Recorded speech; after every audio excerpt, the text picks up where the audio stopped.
Hello students, SBN college of education की online classes में आपका हार्दिक स्वागत है। हम डीएलएडी सेकेंड ईयर की बच्चे व बचपन की बुक्स को पढ़ रहे हैं, जिसमें हमारा टॉपिक चल रहा था अभिप्रेरणा। अभिप्रेरणा लगभग संपूर्ण टॉपिक होता है मोटिवेशन, लेकिन इसमें एक चीज़ बच जाती है। अभिप्रेरणा में मैंने 4 प्रकार के तत्व बताए थे। अभिप्रेरणा में 4 प्रकार के तत्व बताए थे मुख्य रूप से। पहला आवश्यकता, दूसरा चालक, तीसरा प्रोत्साहन और चौथा प्रेरक। ये 4 तत्व अभिप्रेरणा में शामिल किए जाते हैं। कौन कौन सा? पहला 4 तत्व, पहला नीड, इसे कहते हैं आवश्यकता। दूसरा ड्राइव, चालक। तीसरा इंसेंटिव, प्रोत्साहन। और चौथा जिसे हम प्रेरक कहते हैं, मोटिव यानी प्रेरक। हमने इन चारों तत्वों में आवश्यकता, चालक और प्रोत्साहन के बारे में पढ़ चुके थे और चौथा टॉपिक बचता है प्रेरक। एक बार सामान्य जानकारी दे देता हूँ। आवश्यकता व्यक्ति के जीवन में किसी विषय वस्तु की कमी या अति की स्थिति को, व्यक्ति के जीवन में किसी विषय वस्तु की कमी या अति की स्थिति को आवश्यकता कहते हैं। चालक व्यक्ति की विभिन्न प्रकार की क्रियाओं को गति प्रदान करने वाला एक ऐसा तत्व है जो व्यक्ति को विभिन्न प्रकार के उद्देश्यों को अचीव करने के लिए मार्ग निर्देशित या गति प्रदान करता है। प्रोत्साहन वातावरण में उपस्थित वह तत्व है जो व्यक्ति की आवश्यकताओं की पूर्ति करता है और चालक में न्यूनता लाता है। वह क्या कहलाता है? प्रोत्साहन कहलाता है। इसके बाद में आता है प्रेरक। प्रेरक किसे कहते हैं? चौथा पॉइंट आता है मोटिव।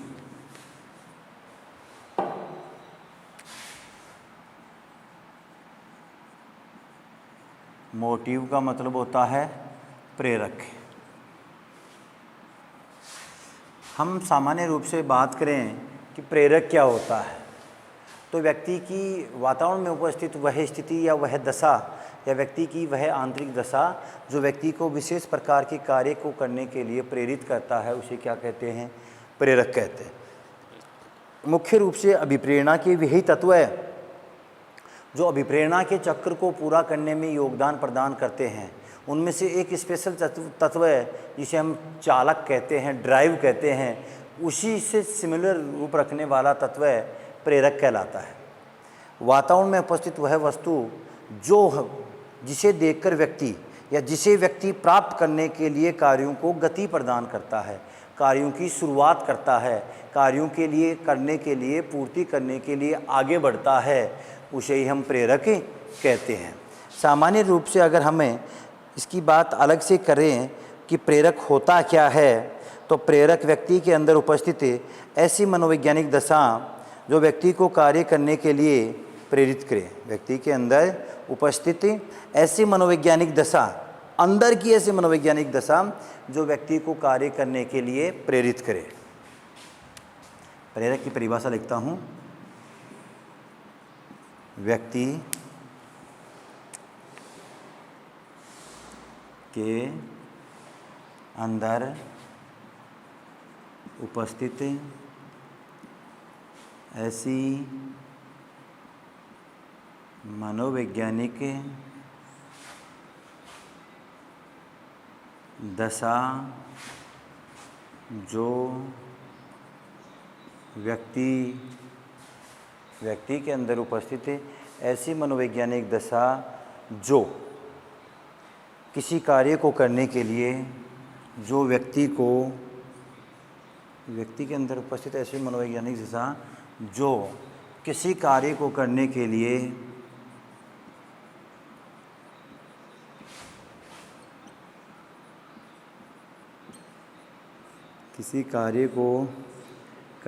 लिए प्रेरित करता है, प्रेरक कहलाता है। अर्थात हमारे अंदर विभिन्न प्रकार के कार्यों को करने के लिए अंदर विशेष प्रकार के भाव उत्पन्न होते हैं। उन भावों को हम क्या कहते हैं? प्रेरक कहते हैं। इसके बाद में ये प्रेरक कार्य कैसे करते हैं? तो व्यक्ति वातावरण में उपस्थित विभिन्न प्रकार के उद्देश्यों, लक्ष्यों को प्राप्त करने के लिए या उन लक्ष्यों को अचीव करने के लिए उनके शरीर के अंदर से कुछ विशेष प्रकार के भाव उत्पन्न होते हैं, और जब तक व्यक्ति उन लक्ष्यों को प्राप्त नहीं कर लेता तब तक उन भावों में न्यूनता नहीं आती। उसे हम क्या कहते हैं? प्रेरक कहते हैं। अलग अलग मनोवैज्ञानिकों ने अलग अलग प्रकार के प्रेरकों की बात कही है। अर्थात हम उन तीन मनोवैज्ञानिकों की चर्चा करेंगे जिससे आरपीएससी में या आरटेट में, राजस्थान स्टेट लेवल की जो शिक्षक भर्ती पात्रता होती है उनमें उनकी चर्चा की जाती है, उनकी हम बात करेंगे। जैसे हम बात करें, पहला मैस्लो, दूसरा थॉमसन और तीसरा गैरेट। मैस्लो दो प्रकार का बताता है, जन्मजात व अर्जित। थॉमसन स्वाभाविक व कृत्रिम। वहीं गैरेट की बात करें तो गैरेट है वो दैहिक, या हम दैहिक को जैविक, मनोवैज्ञानिक व सामाजिक। मनोवैज्ञानिक, जैविक व सामाजिक। और वहीं थॉमसन स्वाभाविक व कृत्रिम प्रकार के प्रेरक बताता है। तो अलग अलग मनोवैज्ञानिक प्रेरकों के प्रकार भी अलग अलग प्रकार के बताते हैं। अब हम यहाँ बात करते हैं इब्राहिम मैस्लो के दो प्रकार, एक तो जन्मजात और दूसरा अर्जित। जन्मजात वे प्रेरक जो व्यक्ति के जीवन जीने के लिए बहुत ही ज़रूरी होते हैं, व्यक्ति के जीवन जीने के लिए बहुत ही ज़रूरी होते हैं, उन्हें क्या कहते हैं? जन्मजात प्रेरक कहा जाता है। जैसे भूख, प्यास, निद्रा, विश्राम, काम भावना, ये सभी जन्मजात प्रेरकों के रूप में शामिल करते हैं। लेकिन व्यक्ति के जीवन जीने के लिए ज़रूरी नहीं है कि काम भावना की पूर्ति की जाए। जीवन जीने के लिए ज़रूरी नहीं है कि काम भावना की पूर्ति की जाए। बाकी प्रेरकों की विश्राम है, निद्रा है, प्यास है, भूख है, इनकी पूर्ति होना ज़रूरी है। लेकिन फिर भी काम भावना को जन्मजात प्रेरकों में ही शामिल किया जाता है। वहीं इसकी जगह अगर हम बात करें थॉमसन का जो स्वाभाविक व कृत्रिम है, जिसमें स्वाभाविक में जो स्वभाव में पाया जाता है, जैसे सहानुभूति। स्वाभाविक के थॉमसन ने दो प्रकार बताया, एक स्वाभाविक और एक कृत्रिम। स्वाभाविक का मतलब जो व्यक्ति के स्वभाव में पाया जाता है, यानी व्यक्ति के स्वभाव में विभिन्न प्रकार के प्रेरकों की उपस्थिति पाई जाती है, जिन्हें जन्मजात न होकर व्यक्ति बाह्य वातावरण के साथ अपने अंदर उस व्यवहार को ग्रहण करता है और आजीवन अपने व्यवहार को उसी रूप में प्रस्तुत करता है। वे क्या कहलाते हैं? स्वाभाविक प्रेरक कहलाते हैं। जैसे पहला मैंने लिखा सहानुभूति, या मैं कहूँ प्रेम, आनंद, कष्ट। प्रेम, आनंद,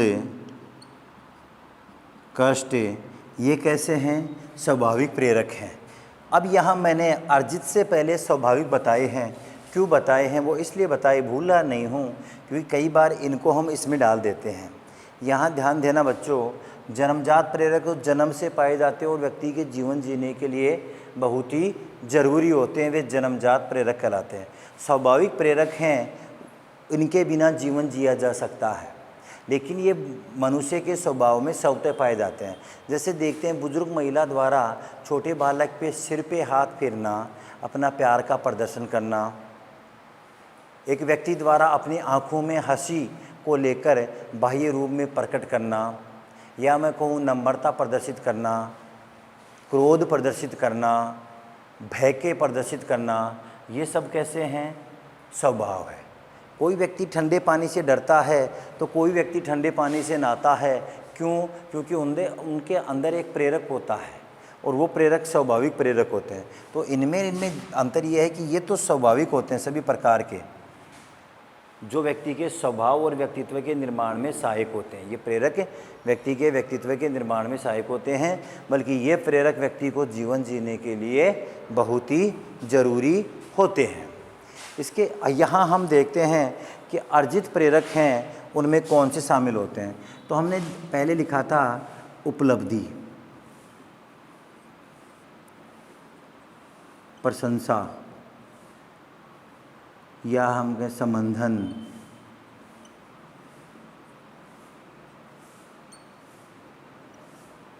सामाजिकता आदि प्रेरक अर्जित प्रेरकों में शामिल किए जाते हैं। जैसे मैं कहूँ एक और संबंधन, सत्ता, अनुमोदन को एक प्रकार से हम प्रशंसा भी कह सकते हैं। उपलब्धि यानी वातावरण में जैसे माहौल देखते हैं कि आज गवर्नमेंट शिक्षण की हमें क्या करनी है, तैयारी करनी है, गवर्नमेंट जॉब के लिए हम मेहनत करते हैं। क्यों? क्योंकि वो उपलब्धि हम अचीव करना चाहते हैं। जब हमारे चारों ओर का कोई ना कोई इस प्रकार का वातावरण बन रहा है, किसी व्यक्ति ने अचीव किया है, या वहाँ पर हमारी आवश्यकताओं की पूर्ति करने वाली अपॉर्चुनिटी है वो अधिक है, इसके कारण हम उस क्षेत्र को अचीव करना चाहते हैं, वह कौन सा प्रेरक कहलाता है? उपलब्धि प्रेरक कहलाता है। अनुमोदन यानी प्रशंसा, व्यक्ति विशेष प्रकार की प्रशंसा पाने के लिए प्रेरित होता है, वो कौन सा प्रेरक है? प्रशंसा प्रेरक है। जैसे ये प्रशंसा प्रेरक पाने की जो लालसा है वो महिलाओं व छोटे बच्चों में अधिक पाई जाती है। आप किसी के घर जाते हो और महिला को चाय के लिए बोला जाता है और आप बीच में बोल देते हो आप चाय तो अच्छी नहीं बनाते, फिर भी पिला दो, तो वो महिला आपको चाय नहीं पिलाएगी। लेकिन अगर वो चाय नहीं बना के ला रही है, आप चले गए, तो आप कहोगे नहीं आप बहुत अच्छा चाय बनाते हो, तो उस प्रशंसा की वजह से वो महिला आपको चाय पिला देगी। वैसी स्थिति छोटे बालक की है। आप उसकी जितनी बड़ाई करोगे, मैं ये नहीं कह रहा चने के पेड़ पे चढ़ाना, मैं कह रहा हूँ ये प्रेरक हैं जो विशेष प्रकार के समुदाय में पाए जाते हैं। छोटे बालकों में, चाहे बच्चा हो या बच्ची हो, सभी में ये प्रेरक पाया जाता है। संबंधन, रिश्ते निभाने की प्रवृत्ति, इसके बारे में भी कुछ मनोवैज्ञानिक कहते हैं कि महिलाओं में रिश्ते बनाने की क्षमता अधिक होती है। नए नए रिश्ते बनाने की कैपेसिटी है वो महिलाओं में अधिक होती है, बल्कि इन्हें निभाने की कैपेसिटी है वो पुरुषों में, लंबे समय तक रिश्तों को निभाने की कैपेसिटी पुरुषों में अधिक पाई जाती है। तो संबंधन जो प्रेरक है वो सभी में पाया जाता है, लेकिन लिंग भेद का इसमें व्यवहारिक रूप में अंतर देखने को मिला है। सत्ता के भाव पुरुषों में पाए जाते हैं। दूसरों पर शारीरिक और मानसिक रूप से अपना वर्चस्व स्थापित करने की कोशिश जब व्यक्ति करता है तो वह प्रेरक सत्ता प्रेरक कहलाता है। ये शुरू से ही पुरुष प्रजाति में प्रभावशाली रहा है, लेकिन वर्तमान समय में इस सत्ता प्रेरक की प्रवृत्ति है वो महिलाओं में भी तेज़ गति से विकसित होने को चली है। लेकिन अगर एग्जाम में क्वेश्चन आता है तो ये लिखना है कि सत्ता नामक प्रेरक पुरुषों में अधिक पाया जाता है। क्यों महिलाओं में कम पाया जाता है? क्योंकि महिलाओं में बहुत से भाव होते हैं। जैसे पहला ही स्थिति होती है कि महिला भावुक होती है, दूसरे के दुख को देखकर महिला खुद उस दुख को फील करती है, दूसरे की खुशी में शामिल होकर अपनी खुशी ढूंढती है, दूसरे के सहयोगात्मक प्रवृत्ति महिलाओं में पाई जाती है, बच्चों के प्रति वात्सल्य पाया जाता है। यानी ऐसे बहुत से भाव हैं महिलाओं में जो बच्चों के प्रति या बड़े बुजुर्गों के व्यक्तियों के प्रति पाए जाते हैं, जिसके कारण वो अपना वर्चस्व या सत्ता उन पर अधिकृत नहीं कर पाती। इसके बाद में बात करते हैं थॉमसन। स्वाभाविक, सहानुभूति, प्रेम, आनंद और कष्ट तो कैसे होते हैं? स्वाभाविक में आते हैं। और कृत्रिम वही कृत्रिम जो हम बनाकर प्रस्तुत करते हैं। वे प्रेरक या ऐसे प्रेरक जो व्यक्ति को कार्य या व्यवहार को निश्चित रूप में करने या निश्चित दिशा के रूप में प्राप्ति करने में उसे मोटिवेट करते हैं, वे कैसे प्रेरक कहलाते हैं? कृत्रिम। जैसे प्रशंसा, ये प्रेरक कैसा है? कृत्रिम। इस प्रेरक की उपस्थिति हम वहाँ पर प्रदर्शित करते हैं। या मैं कहूँ पुरस्कार, दंड। पुरस्कार भी मानव प्रजाति ने देना स्टार्ट किया है, स्वभाव में नहीं है। दंड देना भी मानव प्रजाति ने, पुरस्कार, दंड, ये कैसे हैं? कृत्रिम हैं। इसके बाद में जाते हैं गैरेट महोदय। गैरेट महोदय ने 3 प्रकार बताए हैं। पहला जैविक, जो जीवन जीने के लिए जरूरी होते हैं, वे कैसे कहलाते हैं? जैविक। जैसे भूख, प्यास, निद्रा, विश्राम आदि। नेक्स्ट है मनोवैज्ञानिक प्रेरक। वे प्रेरक जो विशेष प्रकार की परिस्थिति उत्पन्न करके बालकों में उत्पन्न किए जाते हैं, वे कौन से कहलाते हैं? मनोवैज्ञानिक प्रेरक कहलाते हैं। जैसे हमें वातावरण उपलब्ध करवाते हैं, जैसे रचनात्मकता, भय भी वातावरण के द्वारा व्यक्ति में उत्पन्न किया जा सकता है। रचनात्मकता का मतलब हो गया आप बालक के सामने नई नई चीज़ों की उत्पत्ति करने वाली माहौल का निर्माण करते हैं, वह प्रेरक कौन सा कहलाता है? रचनात्मकता नामक प्रेरक कहलाता है। वहीं हम समाज में ज़्यादा एक दूसरे से जुड़ जाते हैं तो दुख सुख की प्रकृति है वो तभी हमारे सामने प्रकट होती है जब हम वहाँ पर एक विशेष प्रकार का माहौल बनता है। जैसे कोई ख़त्म हो गया तो सभी वहाँ दुख प्रकट कर रहे हैं, तो जिसको दुख नहीं हो रहा वो भी वहाँ आएगा तो दुख देखने को मिलता है। तो दुख व सुख, इसका एग्जाम्पल मैं व्यवहारिक जीवन में देता हूँ कि जब आपने देखा होगा कि हमारे समाज में एक परिपाटी है रोने की। जब महिलाएं एक मरे हुए व्यक्ति को रोने जाती हैं, कोई बुजुर्ग व्यक्ति मर जाता है तो रास्ते में गाड़ी में हंसती हुई जाती है, कैसे रोना है तेरे दादे को, कैसे रोऊं, मेरा तो बाबा लगता है, वैसे लगता है, हंसती हुई जाती है और वहाँ जाकर तेज़ गति से रोना स्टार्ट करती है। जो जितना ज़्यादा हंस रही थी वही उतनी ज़ोर से रो रही है वहाँ पर। तो वो क्या है, एक विशेष प्रकार की वहाँ पर माहौल बन गया और उस माहौल में वो महिला इतनी ज़ोर से रो रही है, ऑटोमेटिक अपने भावों को प्रदर्शित कर रही है। वहाँ भावात्मक प्रकृति के प्रेरक उसे रोने के लिए मोटिवेट कर रहे हैं, उसे रुका नहीं जा रहा। और आपने सुना होगा वापस आते समय भी कि वापस आते समय वही महिला करती थी तो जाते वक्त पूछ रही थी कि कैसे रोना है और वहाँ रुके नहीं या क्या रोना था। तो वो क्योंकि वहाँ पर एक विशेष प्रकार का वातावरण है, उस विशेष प्रकार के वातावरण के कारण वहाँ का माहौल वहाँ पर देखने को मिलता है। और यह हम देखते हैं किसी का बच्चा कच्ची उम्र में मर जाता है और जब आस पड़ोस में कहीं ऐसी घटना होती है या बुजुर्ग भी मरता है और वहाँ रोने का माहौल होता है तो भी महिला जिसका बच्चा मर जाता है वो इतनी रोती है कि वो बेहोश हो जाती है और वो अपने बच्चे की यादाश्त में खो जाती है। तो वो क्यों कर हो पाता है? क्योंकि वहाँ पर मनोवैज्ञानिक वातावरण बना हुआ है जिसके कारण दुख में दुख विशेष प्रकार से प्रकट होता है। तीसरा कारक है सामाजिक कारक। वे कारक या वे परिस्थितियाँ जो व्यक्ति को सामाजिक क्रियाकलाप करने के लिए हमेशा ही प्रेरित करती रहती है या समाज से जोड़ने के लिए हमेशा प्रेरित करती रहती है। जैसे आपने देखा होगा समाज में दूसरे लोगों की भलाई के लिए कुछ व्यक्ति हमेशा क्रियाशील रहते हैं, वे सामाजिक प्रेरक कहलाते हैं। और ऐसे जो सामाजिक प्रेरक हैं वो सामाजिक कार्यकर्ता या वास्तविक रूप में न देखकर हमें इसे सैद्धांतिक रूप में देखा जाए तो राजनीतिज्ञों में भी ऐसे माहौल पाए जाते हैं। जैसे इसमें आत्म सुरक्षा, आत्म प्रदर्शन, प्रतिष्ठा, आत्म सुरक्षा, आत्म प्रदर्शन,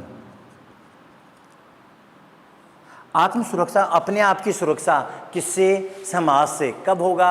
यानी वह प्रेरक जो व्यक्ति को समाज में रहकर अपने आप की सुरक्षा के लिए प्रेरित करता है वह आत्म सुरक्षा कहलाता है। आत्म प्रदर्शन, अपने आप की विशेष प्रकार की छवि को प्रदर्शित करे व्यक्ति, वह क्या कहलाता है? आत्म प्रदर्शन। या हमें कुछ आता है तो हम तभी प्रदर्शित कर पाएंगे जब हमारी छवि माहौल में कुछ होगी, तभी हम प्रकट कर पाएंगे।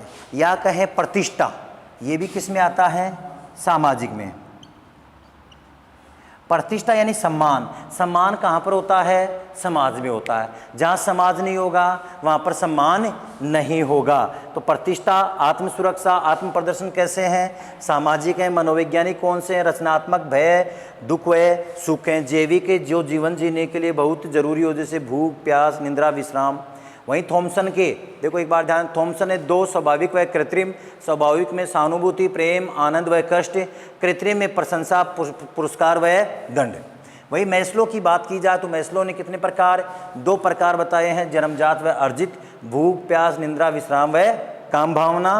और दूसरे बताए हैं अर्जित में उपलब्धि, प्रशंसा, संबंधन, सामाजिकता, सत्ता व अनुमोदन। ये प्रेरक किसने बताए हैं? मैस्लो ने। बहुत बार कंपटीशन में आता है, बहुत इजी क्वेश्चन आता है। मैस्लो के अनुसार कौन से हैं? तो जन्मजात व अर्जित। थॉमसन के अनुसार स्वाभाविक व कृत्रिम आता है। गैरेट के अनुसार जैविक, मनोवैज्ञानिक व सामाजिक प्रकार के प्रेरकों की चर्चा की गई है। ठीक है, ये हैं विशेष प्रकार के प्रेरक। इनको आप देखना, एक बार अच्छे से याद करना। इसके बाद में हम आगे प्रेरकों की चर्चा और करते हैं कि कौन कौन से प्रेरक अलग अलग मनोवैज्ञानिकों ने और बताए हैं और क्या अभिप्रेरणा का क्या महत्व है, कौन सी विधियां हैं। तो ठीक है बच्चों, इसके बाद में अभिप्रेरणा के संपूर्ण चैप्टर नेक्स्ट, जैसे हम अभिप्रेरणा के महत्व की चर्चा करेंगे तो अभिप्रेरणा का जो ऑल ओवर चैप्टर है उसको एक बार मैं सामान्य रूप से पुनः रिवाइज करके फिर उसके महत्व की चर्चा करके हम इस टॉपिक को ख़त्म करेंगे। तो आप आज तक जितना पढ़ा चुके उसको आप रिवाइज करना, ताकि कल वीडियो आता है उसमें आपका पूरा अभिप्रेरणा है वो एक बार रिवाइज हो जाएगा और सब कुछ हम उसको वहाँ पर क्लियर कर लेंगे। टोटल सिद्धांत हैं, टोटल अभिप्रेरणा की विधियाँ हैं, टोटल जो अभिप्रेरणा के प्रेरक हैं, अभिप्रेरणा के तत्व हैं, अभिप्रेरणा की परिभाषाएं हैं, अभिप्रेरणा का कॉन्सेप्ट है, अभिप्रेरणा के चक्र हैं, उन सब की चर्चा हम नेक्स्ट वीडियो में करेंगे ताकि संपूर्ण अभिप्रेरणा हमारे अंगुली पर याद हो जाए। ठीक है, थैंक यू, धन्यवाद।